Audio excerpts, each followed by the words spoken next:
Ramen kami ng aking... Ano ba yun? Ang hanggang yun ang kanya, oh!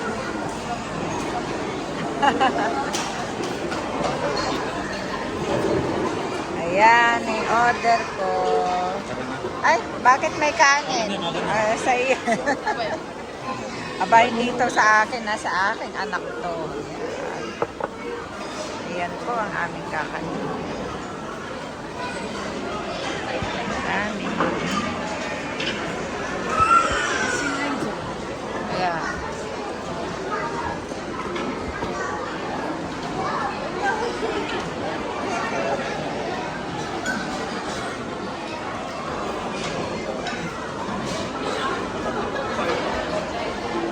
Ready na yung mga lalapang. Aking anak ko.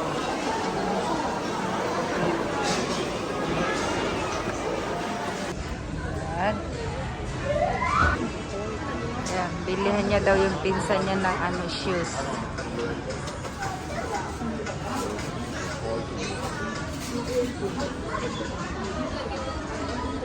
Mas maganda pang gray. Ayo, maganda yung gray yan. Ren. Mas tumingin eh. Itim. Tingin-tingin din po tayo. Sukat-sukat. Ano neto? Washing. Oops. 3. Pricing.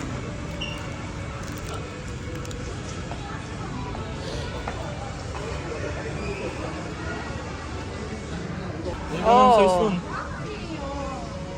New time size. New balance. Tingin tayo. Bait ta. Kaya kapag pinipilit ako. Oo, pinapilit ka niyang isama ka eh.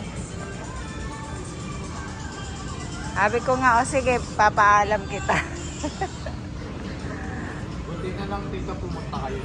Oo. Hindi po kayo magpaalam dito ba? Gusto niya talaga sunduin ka kasi eh. Ayan, binilihan niya na ng sapatos yung kanyang pinsan.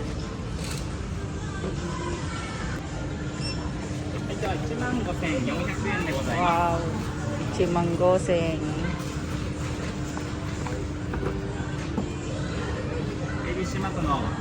Yun eh, ha? Hindi. Nakabiinan ko naman, kinunan ko naman.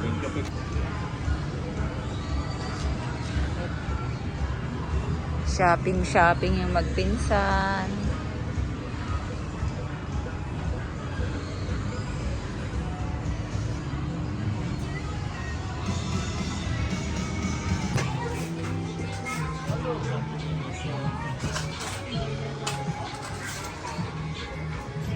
Ayun.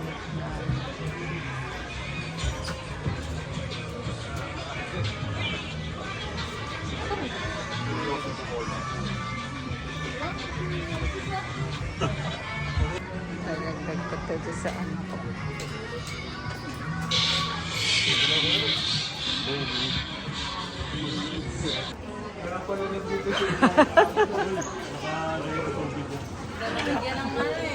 Bigyan mo naman siyang bulaklak.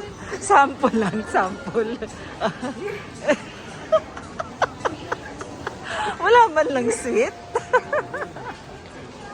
Di mo mga sinama. Baka maiyak pa ako. Mag-propose ka kay Erisa. Next week ma. Ano? Yun. Bigyan mo akong sanju mo. Kaya ito sa Juma. Oh. Bibigyan Ang ko ng gaganda Sanjo naman. mga bata. Kapalit ka na. Gold na 50 grams. Oo. Anong For ipapalit? pants. Pabili ka Alam ko na yun. Napabili ka. Sunset lang naman dito. Ah. Ano siya? Bukag. Halika na, uwi na tayo. Ayan. Tapos na shopping. Nakapamili na. Cosmetic outlet. Diyan, mura yung mga makeup dyan. May 50%, 30%. Ang makeup niya.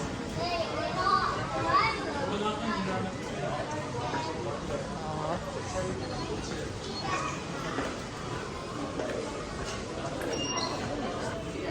Bumili nga rin sa gano'n. Sa Shiburi rin ako nagpunta dito. Hindi man ako gano'n nagpupunta dito. Eh. Pag nagsasample lang Next ako. trip yung gold. Oo. Yan. Sama.